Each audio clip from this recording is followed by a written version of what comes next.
No cards. 1, 2, 3, 4, 5, 6. Wow, 7 this time.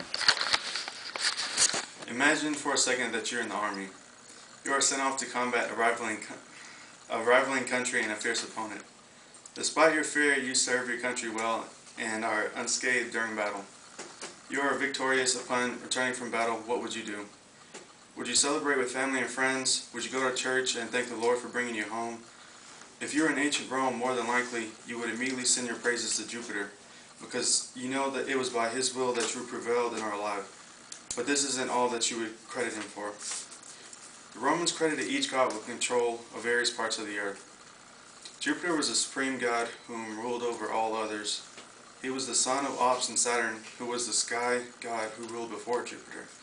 Saturn became tyrannical, and after hearing a prophecy that one of his sons would overthrow him, he began devouring all of his children as soon as they were born. Jupiter's mother hid him as soon as he was born to save him from the fate of her previous children. Once Jupiter was mightier than Saturn, he returned and overthrew him. He then forces him to revive all of his brothers and sisters. It was at this time that the earth was split between Jupiter, who took control of the heavens, Pluto, the underworld, and Neptune, the seas.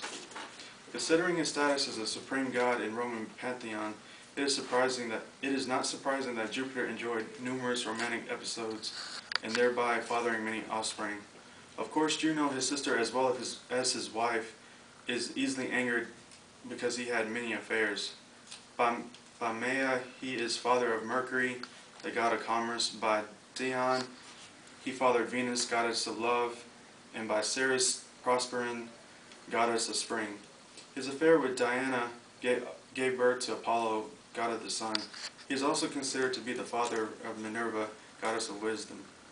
Unique to Jupiter, perhaps because of his status as supreme, he is associated with all aspects of life. One of the most important associations of Jupiter to Roman life was government.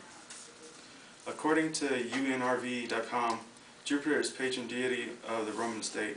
He created the laws of the earth and was believed to be in charge of cosmic justice. He was guardian of law, defender of truth, and protector of virtue. Jupiter was also a personal god, and Romans asked for his blessings and held a personal relationship with him. Romans worshipped Jupiter in many aspects of their lives. According to Encyclomythica, the largest temple in Rome was that of Jupiter Optimus Maximus on the Capitoline Hill. Here he was worshipped alongside Juno and Minerva, forming the Capitoline Triad. Jupiter was also worshipped on Capitoline Hill in the form of a stone, which was sworn upon as an oath stone. Temples to Jupiter were commonly built by the Romans at the center of the new colonies.